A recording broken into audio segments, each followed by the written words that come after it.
의식과 무의식, 무의식의 본질에 대해 물음을 던짐으로써 무의식의 과정에 심리학이 제공하는 엄청난 사고의 어려움이 시작된다. 이런 장애는 우성이 아직 모르는 불투명한 세계에 발을 들여놓으려는 대담한 시도를 행할 때는 언제나 나타나게 마련이다. 우리의 철학자들은 아주 영리하게도 무의식을 단순히 부정함으로써 복잡한 문제를 단숨에 비껴갔다. 예전의 학파에 속하는 물리학자들도 역시 이와 비슷했는데 그들은 빛이 파장성만을 믿고 있다가 광미집자로서만 설명 가능한 현상이 있다는 것을 발견했다. 다행히도 물리학은 심리학자들에게 물리학 역시 외견상의 이중 모순을 다룰 수 있음을 보여주었다. 이러한 사례에서 용기를 얻어 이제 심리학자들은 모험으로 자연과학의 정신세계에서 이탈한다는 느낌을 갖지 않고도 이 모순으로 가득 찬 문제의 해결을 감히 시도해 볼 수 있게 되었다. 중요한 것은 주장을 내세우는 것이 아니라 다소간의 유용한 문제제기를 약속하는 모형을 만들어내는 것이다. 하나의 모형이란 이것은 이렇다라고 말하는 것이 아니라 단지 특정한 관찰 방법을 보여주는 것뿐이다. 우리의 딜레마를 자세히 살펴보기 전에 나는 무의식의 개념을 특정한 관점에서 명백히 하고자 한다. 무의식은 단지 알려지지 않은 것이 아니라 오히려 한편으로 알려지지 않은 정신적인 것, 즉 의식이 되었을 때 우리가 알고 있는 정신적 내용과 구별되지 않는다고 전제하는 모든 것을 말한다. 다른 한편으로는 우리가 전혀 알지 못하는 성질을 지닌 정신량의 체계도 함께 고려해야 한다. 이와 같이 정의되는 무의식은 매우 불완전한 사실을 기술한다. 즉 내가 알고 있지만 지금 이 순간에는 생각하고 있지 않은 모든 것. 언젠가 의식했지만 이제는 망각된 모든 것. 나의 감각에 의해 인지되었지만 의식이 유념하지 않은 모든 것. 내가 의도 없이 주의하지 않고 다시 말해 무의식적으로 느끼고 생각하고 기억하고 하고자 하고 행하는 모든 것. 내 안에 준비되어 있어 나중에야 비로소 의식에 나타나게 될 모든 미래의 것. 이 모든 것이 무의식의 내용이다.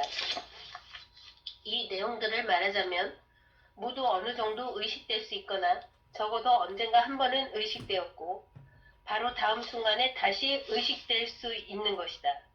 따라서 무의식은 윌리엄 제임스가 언젠가 표현한 바대로 의식의 언저리다. 우리는 프로이트의 소견도 이렇게 번갈아 밝아지고 어두워짐으로써 생겨난 변형 현상에 속한다는 사실을 보아온 터다. 또한 이미 언급한 바와 같이 그 존재를 간접적으로만 알 수 있는 의식될 수 없는 정신량의 기능도 무의식에 포함시켜야 한다. 이제 우리는 다음과 같은 물음에 당도한다. 정신 내용이 의식적 자아와 연관되지 않는다면 어떤 상태로 존재할까?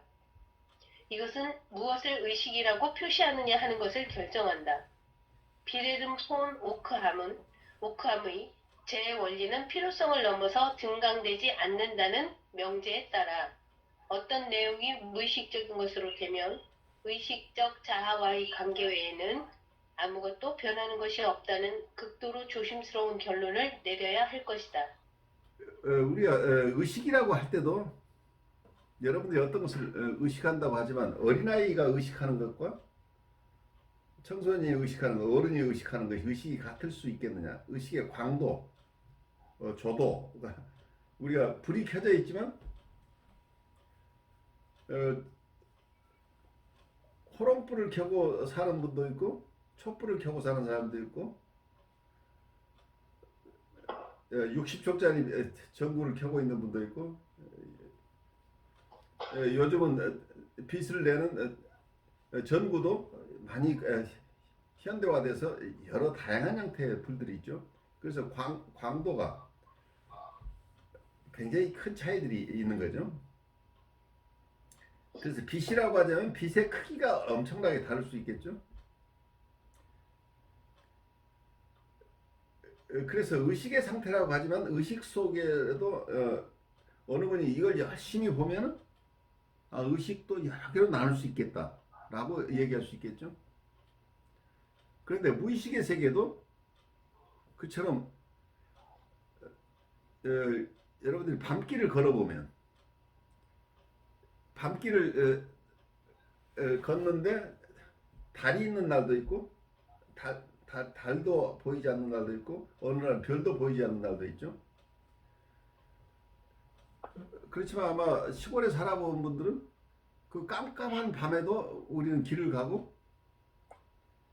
달이 있을 때도 가고 그렇지만 이게 밤이라고 하는 것은 우리가 크게 봐서 이게 밤이고 이것은 낮이다라고 하지만 밤 중에도 어떤 밤은 여러분 달빛에 글을 읽어본 적 있나요? 책을 본 적이 있어요?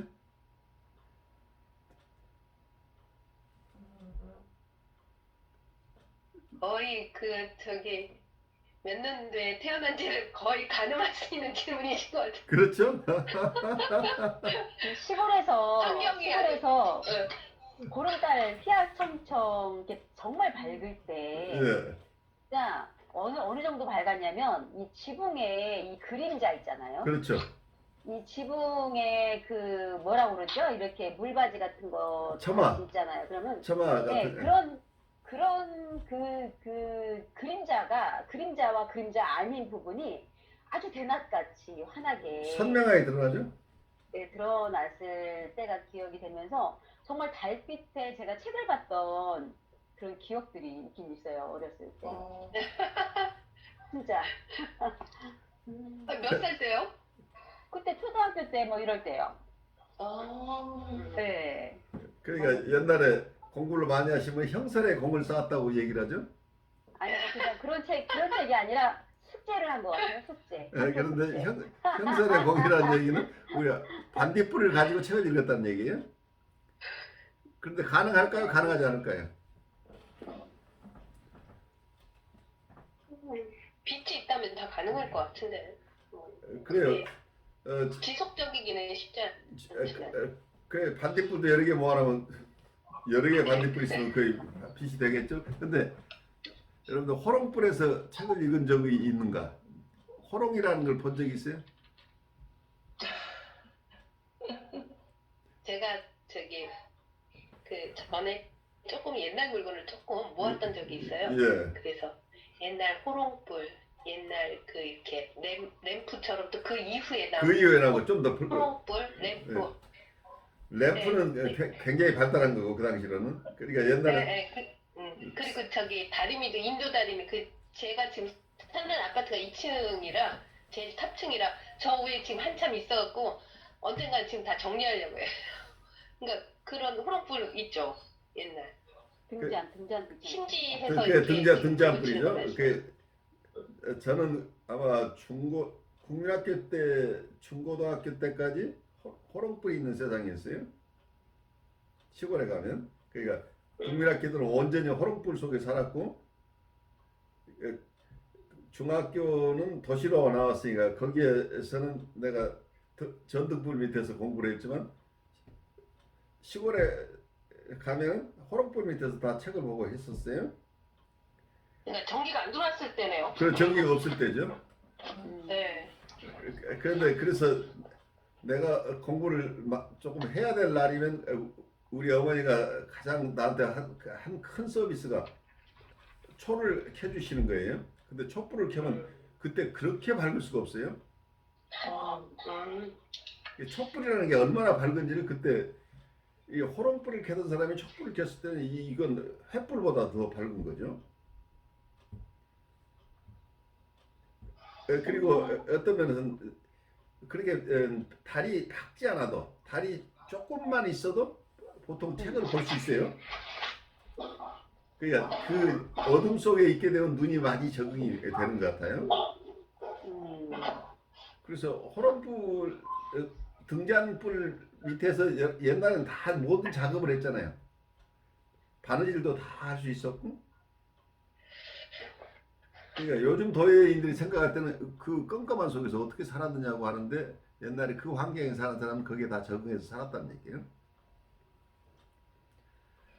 그래서 우리가 무의식의 세계라고 만약에 밤의 세계를 무의식이라고 한다면 무의식 속에서는 우리가 아무것도 할 수 없는 것 같은데 사실은 무의식 속에서 엄청난 일들이 일어나고 있는 거죠.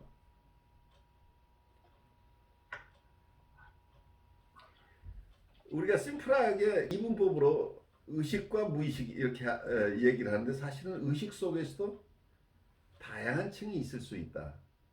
그리고 우리가 어린아이들이 가지고 있는 의식, 그리고 원시인들이 가졌던 의식, 어쩌면 동물이 가지고 있는 의식, 이것과 현대인들이 가지고 있는 의식에는 굉장히 큰 차이가 있을 수 있다 볼 수 있겠죠. 그래서 의식이라고 하는 게 처음부터 일정한 빛의 크기를 가지고 동일하게 태어나는 것이냐. 의식 자체가 처음에는 여기서 나오죠. 여기저기 조그마한 불이 있는데 이것이 점차 모아지는 과정이냐. 그럼 처음 단계에서 우리의 의식이라는 말을 또 다른 쪽에서 우리가 이고나 셀프라고 본다면 빛이 있다고 하는 것은 빛을 바라볼 수 있는 주체가 있어야죠. 빛을 인식할 수 있는 주체. 그냥 빛을 의식할 수 있는 주체가 없다고 한다면 빛 자체는 그냥 자연현상일 뿐이지 그 자체를 우리가 의미를 부여해서 빛이다 아니다라고 판단할 수도 없는 거잖아요. 그래서 여기서는 이고하고 consciousness가 어떤 경우에 거의 같은 의미로 쓰이기도 하죠. 융의 글을 읽다 보면 지금 의식을 얘기하는 것인지 자아를 얘기하는 건지 자기를 얘기하는 이게 잘 우리가 구별하기 어려운 경우들이 꽤 많죠. 그래서 이고라고 하는 것은 하나의 주체를 서브젝트죠. 주체를 얘기하는데 이 주체가 그 의식과 관련되어 있다고 이렇게 볼 수 있기 때문에 의식 이퀄 이고다 하는 이런 개념들을 이대로 수용할 것인가.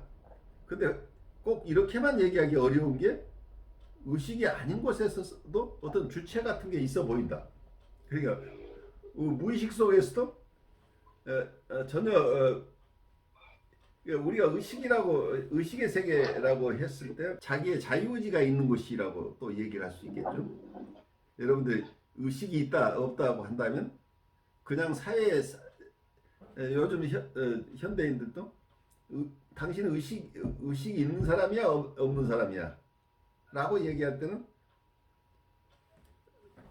사회적인 통념을 그대로 따라가는 사람인지 아니면 자기 나름대로 판단할 능력을 가진 사람인지 얘기할 때 의식이 있다 없다 이렇게 표현하기도 하죠.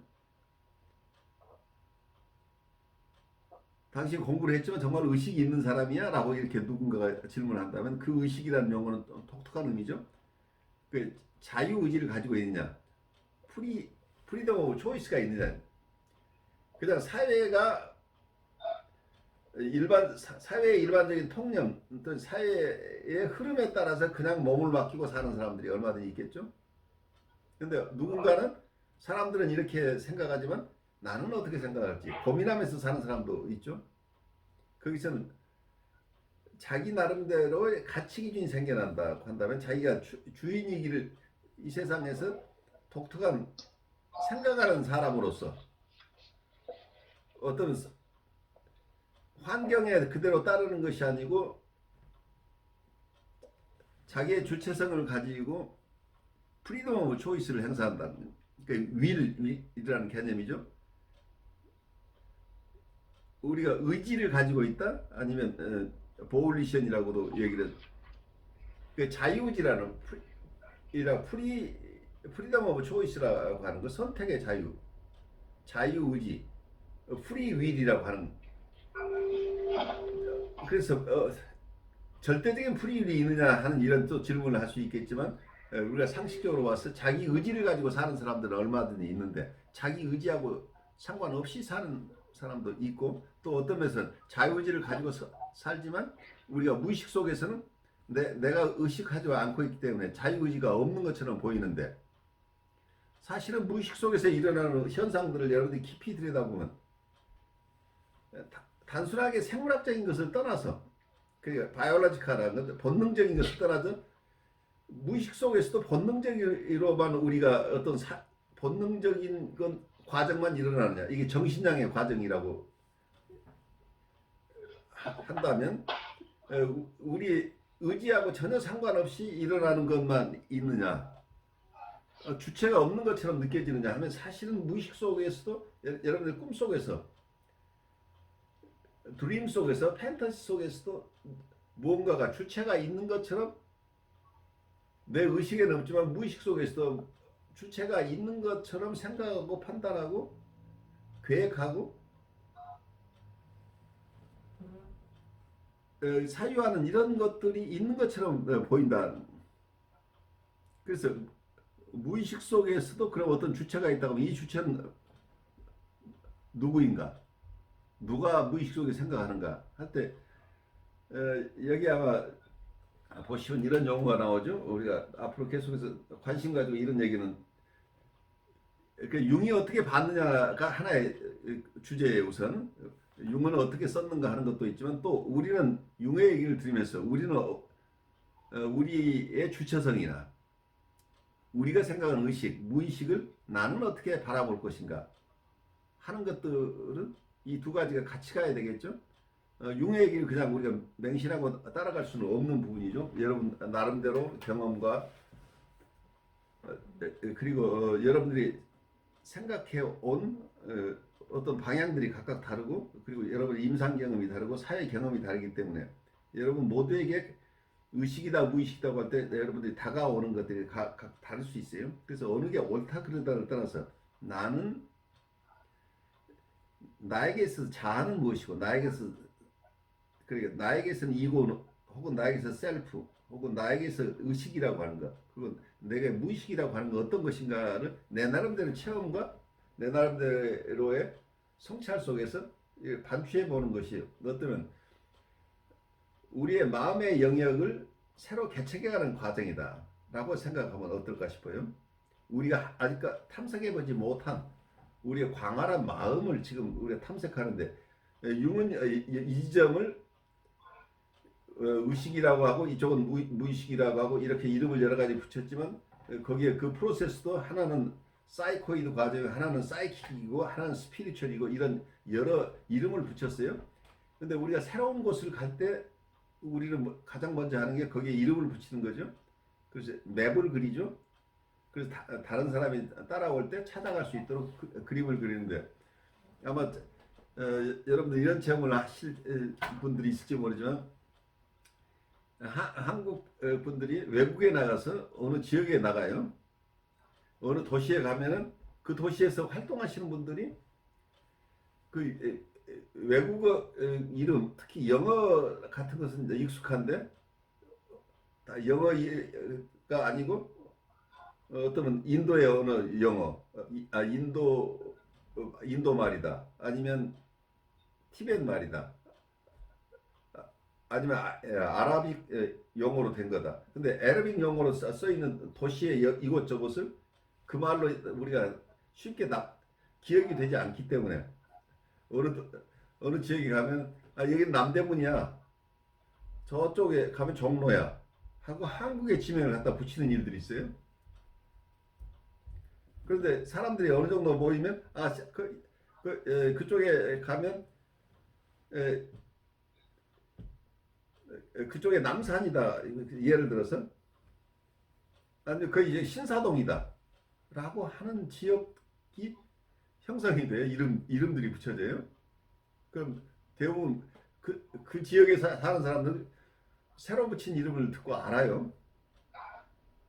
그래서 우리가 이름을 붙이는데 그 이름이 절대적인 것은 아니죠.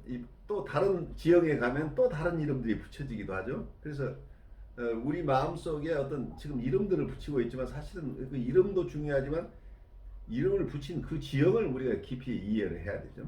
내가 의식이다 무의식이다 그 프로세스도 사이코이드 하다 아니면 사이키하다 스피리추얼 하다고 하는 것이 무엇을 가리키고 있는가. 그러니까 우리의 지금 달을 바라보는 것하고 달을 가리키는 손가락을 바라보는 건 별개죠. 근데 우리는 손가락을 보고 있을 가능성이 있는 거예요. 실제 달을 바라봐야 됩니다. 그래서 이런 어떤 표상을 통해서 언어화하고 어느 것을 이름 지어진 것, 그 이름을 넘어서 이름이 드러내고 있는 것은 무엇인가 이렇게 생각하면서 조금 우리가 이 융의 얘기를 그대로 들어서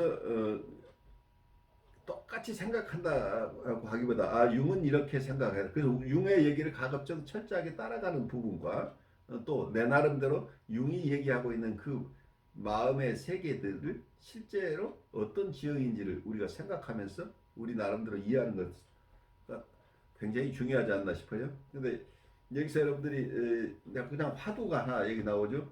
무의식적 자아라는 얘기가 나오죠.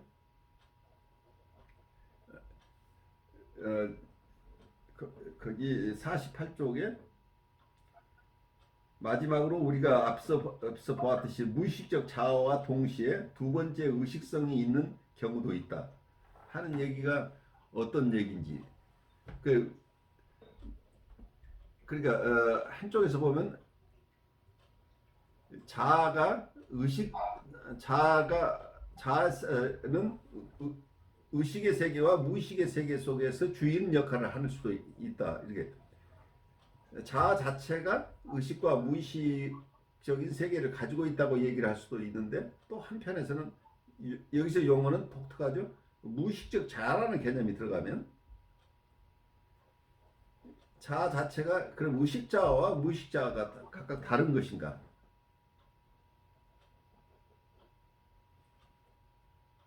그 자아가 자아의 세계 속에 의식을 관장하거나 무의식을 관장하는 것까지를 이걸 자아라고 할 것인가? 아니면 자아가 의식자까지 있고 무의식자가 따로 있는 것인지. 그래서 이런 개념들이 융은 여기저기 썼지만 그것을 우리가 이해하는 우리는 쉽지가 않죠. 여기에 대해서는 어떻게 생각하세요? 무의식 속에 주인이 있다 하는데 그 주인이 내 의식 속의 자아와 무의식 속의 자아가 같은 것이냐? 아니 무의식 이거 그냥 자아라고 이름 붙이지 말고 주체가 있다. 어떤 서브젝트가 있다. 주인 무엇을 알아차림이라고 하는 것은 알아차림은 그 알아차림을 하는 주체가 없이는 알아차림이라고 얘기할 수 없겠죠. 그럼 우리가 보통 의식의 속에서 알아차린 주체를 서브젝트를 이고라고 불렀는데 그럼 무의식 속에도 마치 의식에서와 같은 의식과 비슷한 것들이 일어난다고 한다면 우리가 우리 안에 의식 속에서 이것을 생각하고 반추하고 그리고 어떤 것을 심사숙고하면서 계속해서 어떤 플래닝을 하고 하는 이런 프로세스가 일어나는데 내가 의식하지 않고 있지만 무의식 속에 이런 현상이 일어난다고 한다면 그 이런 현상을 경험하는 주체는 누구인가 할 때 이것을 그냥 자아가 무의식의 세계에도 관여한다 이렇게 얘기를 할 수 있겠고 또 한쪽에서는 자아 자체가 의식 자아가 있고 무의식 자아가 있다고 이렇게 이름 붙일 것인가 아니면 융이 가지고 있는 셀프라는 개념하고는 어떻게 우리가 구별해낼 것인가 아니면 셀프라는 것으로 이걸 설명할 것인가 하는 여러 질문을 우리가 해볼 수 있겠죠. 이게 그 얘기와 같은지는 잘 모르겠는데 실제적으로 그 의식적인 의식적인 내가 예를 들면 중요한 시험을 보려고 한다든가 입사 시험이 있다든가 뭔가 중요한 관문 앞에서 나는 잘 준비하고 갔는데 그 바로 문턱 앞에서 갑자기 배가 너무너무 아프다든가 꼭 어떤 일로 인해서 계속 실패해서 자신 스스로는 도저히 이해가 안 되는 행동이고 그 주변에 있는 분들도 그렇게 잘하던 네가 왜 꼭 그 문턱 앞에서 그렇게 뭔가 좌절하는 행동을 이제 처음에는 그냥 뭐 그럴 수는 있지 했지만 이게 계속 반복적이니까 아까 여기서 나오던 무의식적인 반복적 강박 행동 같은 거라든지 꼭 그 앞에서 그렇게 하는 행동이 있다면 이 또한 무의식 안에서의 뭔가 힘을 갖고 있는 자아가 더 사실은 현실 그 의식 속에서의 자아처럼 어떤 면에서는 그 자아가 더 큰 자아 같은 느낌도 들거든요. 그러니까 의식에서 내가 뭔가 하려고 하는데 그게 이제 안 되는 게 사실은 여러 가지 뭐 제가 이제 이론을 많이 알지 못해서 그렇지만 실제 공부를 해보면 자아심리학 같은 데서는 초기에 어떤 그런 그 실패된 거 거절받은 뭐 이런 것들의 무의식이 하나가 어떤 시기에 고착이 돼서 그런 고착됐던 것이 계속 반복적으로 그런 의식적 상황에서 뭐 행동을 하려고 한다 뭐 이렇게 생각한다면 그 무의식적인 자아도 뭔가 주체적인 게 있을지도 모른다. 그렇죠. 맞는 얘기죠. 그러니까 이 경우에 어떤 프로이드는 이걸 어떻게 소화했냐면 자아심리학, 보통 이드심리학이라고 과거에는 무의식의 세계를 탐구를 주로 했었는데 나중에는 자아의 기능 중심으로 어, 자아에 더 포커스를 맞춰서 사람을 이해할 필요가 있다 하면서 자아심리학이 발달했는데 자아심리학의 얘기 중에 아나 프로이드는 주로 방어 기제 중심으로 이걸 봤죠. 그럼 방어 기제라는 개념, 디펜스 메커니즘은 주로 무의식적으로 일어나는 거예요. 지금 아까처럼 이분이 시험만 보려고 하면 갑자기 배가 아프거나 뭐 이래서 그걸 갈 수 없다고 하는 것이 이게 방어 기제, 디펜스 메커니즘이라고 하는 거죠. 자기가 실패할지도 모른다는 이 두려움, 이 정서를 갖지 않기 위해서 비난받지 않으면서 그 자리를 벗어날 수 있는 유일한 방법이 자기 몸이 아픈 거다. 그래서 어쩌면 이게 자아의 방어 활동이라고 본다면, 그런데 자아 자체가 의식적인 활동도 있고 무의식적인 활동도 있다. 이렇게 볼 수도 있겠죠. 그럼 이렇게 해서 프로이드가 처음에는 마음을 나눌 때 토포그래피컬 티어리를 통해서 그 자아가 아니라 의식과 무의식과 전의식이라는 개념을 가지고 이렇게 봤어요. 처음엔 뭐 마음의 구조를. 이게 1차 구조 이론이죠. 지형학적 이론이라고도 그러는데 1920년대에 오면서 그렇게만 우리를 바라보기가 굉장히 어렵다는. 그래서 우리 심리 구조를 더 잘 이해하기 위해서 다시 이론을 세운 것이 이고와 이드와 슈퍼이고라는 개념을 세운 거죠. 그래서 초기에는 이 융이 생각한 것처럼 이고는 의식 중심이다. 카이셔스니스 중심의 이고를 생각을 쭉 해왔었는데 거의 이게 같은 의미로 쓰다가 나중에 이고 사이카리가 발전하면서 이고 속에는 의식과 의식의 이고를 하나의 기능의 펑션이라고, 여러 가지 펑션의 집합이라고 이렇게 이해를 한다면 이 펑션 속에서는 의식적인 것과 무의식적인 것이 같이 있다. 특히 방어 기제, 디펜스 메커니즘들은 거의 무의식적으로 일어난다.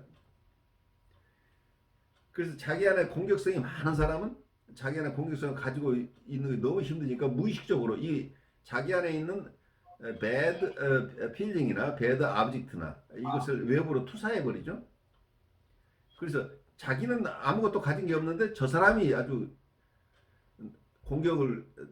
공격성이 많은 사람이죠. 저 사람이 나를 힘들게 한다. 이런 식으로 자기 마음에 있는 것을 비워내는 작업, 이런 투사라는 것도 무의식 중에 일어나죠. 그래서 실제로는 우리가 그냥 자아가 의식이라고 하는 이런 단순한 것에서 무의식의 세계 속에서도 활동하고 있는 자아라는 개념이 지금 생겨나죠. 결국은 내가 어때요? 내가 아는 내가 있고 내가 모르는 내가 있다. 이렇게 지금 되죠. 그렇게 되면 우리가 일반적으로 자아라고 하는 것 자체가, 그런데 융은 그것뿐만이 아니고 셀프라는 원형을 또 생각을 하죠. 우리가 이미 타고난 어떤 셀프를 우리 안에 이미 가지고 있다라고 하는 이 셀프는 또 어떻게 볼 것인가. 그래서 어쩌면 무의식 속에서 활동하고 있는 자아 비슷한 것이라는 개념. 그걸 뭐라고 붙이고 무의식적 자아라고 볼 것인지 자아가 무의식 속에서 활동한다고 볼 것인지는 별개로 치고 또 원래 무의식 속에 있어 왔던 그리고 끊임없이 자기 스스로를 드러내려고 하는 셀프가 있다고 한다면 우리가 나라고 느끼고 있는 것하고 전혀 다른 내가 알고 있는 자아가 무의식 속에서 활동하는 것하고 전혀 다른 아이덴티티가 어떤 주체가 어떤 서브젝트가 있다고 한다면 이 서브젝트는 끊임없이 이 무의식 속에 있는 이 서브젝트가 의식의 세계로 침투해 들어올 특히 내가 의식하고 있는 내가 자아가 굉장히 힘들어할 때 경우에 따라서는 이 무의식 속에 있는 셀프가 나를 도와주는 경우도 발생합니다. 그래서 우리가 무의식 속에 있는 자기라고 하는 것을 위니카트 같으면 우리가 이 참작이라는 개념을 우리가 사용하죠. 캐런 호나이도 리얼 셀프라는 개념을 사용하는데 셀프라는 개념 그리고 우리가 이고라는 개념 속에서는 원래 프로이드도 이 이고를 굉장히 다양하게 썼어요. 다스 이히라는 독일어를 어쩌면 셀프라는 개념과 같이 썼어요. 처음에 넓은 의미로는. 왜냐하면 전체적으로 우리 사람이라고 얘기할 때 나라고 얘기할 때는 우리의 마음의 한 조각을 얘기하는 게 아니고 어떤 신체도 나고 내 전체적으로 내가 생각하는 주체로서 내가 있는데 그러니까 남과 다른 나 아브젝트하고 대비할 때는 아브젝트와 대비되는 말은 셀프라는 말이죠. 나와 남이라고 대상이라고 할 때는 그래서 이런 셀프라는 개념이 전체로서의 나라고 하는 개념을 이고가 가지고 있다고 합니다. 경우에 따라서 프로이드의 글을 읽을 때 이런 전체로서의 전인적인 나라는 개념이 하나가 있고 또 하나는 이고 사이콜로지가 발달하면서 이고가 슈퍼 이고하고 이드하고 구별되는 마음의 여러 기구 중에 마음의 삼중 구조라고 얘기할 때 세 개의 정신 기구 중에 하나로 이렇게 바라보는 시스템 이고라고 할까요? 시스템 이고라는 작은 개념과 이 전체를 통할하는 셀프라는 개념에 가까운 이고가 같이 있다는 얘기예요. 그래서 이고라고 할 때도 여러분들이 그때그때 쓰이는 용례에 따라서 그 의미를 파악하셔야 된다. 같은 이고를 프로이드가 썼을 때도 프로이드가 어떤 글에서 어떤 개념으로 썼는가는 그때그때 다르겠죠. 마음의 구조 중에 하나로 볼 것인가, 이 모두를 통과하는 나라는 개념인가. 그래서 보통 셀프 사이칼러지나 대인관계, 대상관계 쪽에서는 크게 이 슈퍼이고 이고 이런 쪽보다는 셀프라는 개념, 대상관계나 대인관계 속에 이런 대상관계나 대인관계 중심으로 보는 거지. 경우에 따라 필요할 때 이고라는 개념을 가져와서 쓰긴 하지만 슈퍼이고라는 개념을 쓰긴 하지만 항상 중점 자체가 대상관계는 관계 중심으로 보기 때문에 그 속에 컴포넌트로서 거기에서 하나의 액터가 누구냐 하는 것은 필요할 때 바라보지만 이론의 중점은 이 관계 쪽에서 바라보고 있는 거죠. 그리고 자기라는 개념을 중심으로 표현할 때는 대상관계라고 할 때는 어때요? 아브젝트하고 대비되는 것은 항상 셀프죠. 결국은. 그러니까 이고라고 표현하고 있지만 이때 아브젝트하고 대칭되는 이고는 셀프의 개념에 가깝다는 얘기예요. 그래서 우리 단어를 이런저런 단어를 쓰고 개념을 사용하고 있을 때 실제 우리가 어떤 논의를 할 때는 어떤 어떤 개념으로 우리가 논의가 진행되는가를 보는 게 굉장히 중요하죠. 그래서 예를 들어서 우리가 대통령이 있어요. 대통령은 행정부의 수반이라고 얘기를 하죠. 그러니까 행정부, 입법부, 사법부가 있는데 외국의 대사를 접견하는 건 누가 접견해요? 대통령만이 이게 대외적인 대표권을 가지죠. 그 대한민국 전체를 대표하는 사람은 대법원장도 아니고 국회의장도 아니죠. 대외적인 대표권을 가지는 것은 이 대통령이에요. 그럼 이 대통령은 한쪽에서 보면 행정부의 수반이에요. 행정부의 수반이기 때문에 이때는 입법부의 사법부의 수장과 같은 서열이에요.